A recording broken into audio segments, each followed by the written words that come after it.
If you like handball, this is the media watch for you. James Creedon's here. Did you play handball? You ever played it? I haven't played it, but I know the French are crazy about it. They're crazy about it. They're Olympic champions again, as well as reigning world and European champions, but they celebrated in a rather destructive fashion.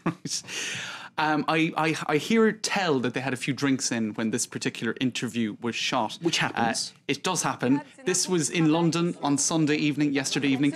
L'Équipe, it's also a newspaper. Here they have a TV set.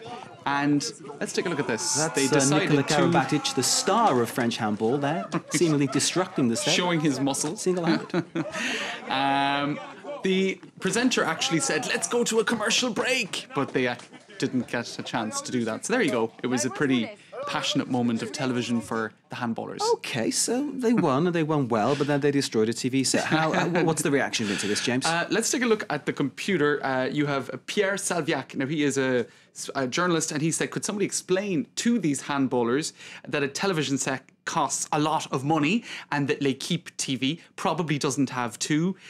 Footballers would not have done this. They wouldn't have destroyed things in the same way. Now, we'll take that reaction and we'll go to another set of pictures, because not alone did they get really excited on L'Équipe TV set. Let's take a look at these pictures. This is BFM TV, a rolling news channel here. Look what they did to the poor reporter.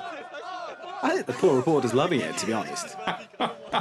He's getting into the spirit of things anyway, but I think it was just destruction everywhere they went, basically, on Sunday evening. I think he's the reporter sensing his moment in history, let's put it that way. But I mean, certainly how sports stars let off steam after 4 years of preparation, all this kind of thing, and lots of pressure, because there is a lot of pressure involved. Right.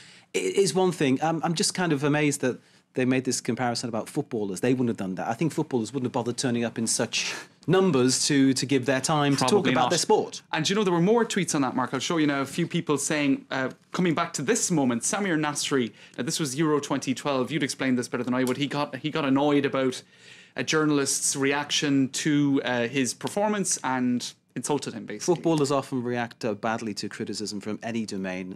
Clearly, it's a game of egos, and you need an ego to succeed. You have to say that. But the way he made a sign towards the press box, and clearly the gentleman sat next to him on the left of that photograph, Jeremy Menez, is another person who has had run-ins with authority as well because of his attitude towards authority. Right. But so, the handballers, those just seem to be having fun. That's right. Although destructive fun. Right.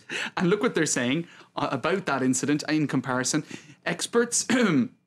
What is it here? Les experts sont-ils des racailles comme Samir Nasri? Do our winners trash or scum like Samir Nasri? Because that's how he was being called in the press by some people. That's very harsh, calling Samir Nasri racaille or scum, because you know that's a judgment on him, and he's not necessarily like that. I mean, he has an attitude. Yeah, doesn't necessarily mean he's scum. That's very unfair, I think. I think so too. And but this person saying something perhaps a bit more measured. I dream of seeing Menez and Nasri on returning to a TV set, totally drunk, and what the public opinion would think of their fun in tearing up a TV set. I suppose pointing to a difference in attitudes, maybe, depending on the sport. I suspect Nasri doesn't drink, so he wouldn't turn up drunk to a TV set. There you go. Menez, I don't know. Right. The Olympics over, though. Yes. Let's say that, but some images clearly remain with us. That's right. Now, you have all across the press today, the 100 best pictures, the most memorable moments, all this kind of stuff. You can see it here online. That's Usain Bolt sprinting as he would have to for the finish line in the 200 metres. He looks like he's trying there, doesn't he? He looks like he's running. Yeah. He's running fast. And here you have, but you have funny pictures too. Now this goes back a week ago, right? Now her name is Michaela Moroney. Yeah. That's it. Now here, that was the face she pulled after getting the silver medal. This is not yesterday, but the previous Sunday. Now a lot of people thought, come on, Michaela, you got a silver medal in the Olympics. You're 16. Smile, right? She wasn't smiling. So they've put her on the moon. She's still not smiling. Right? they've put her in all sorts of situations. If I could find a few others, here she is at Grand Canyon. She's just not impressed. She's not impressed with any of these scenarios, right? A really cute photo. No, it doesn't. It doesn't do it either, right? Either. It's Sesame Street. Put her in Sesame Street too. No, she's just never impressed, right? So that's the idea. And you also had just one more example of that.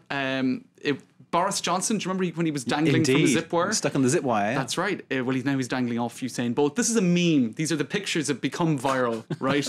And here he is dangling from a falcon because he was dangling from the zip wire. So there you go. People having fun with some of the more surprising moments or, unsavory moments, whatever, in the Olympic Games. James, you never fail to brighten up our day. Thank you very much indeed. James Thanks, Mike. Creedon with Media Watch. Thank you, sir. Pleasure to see you.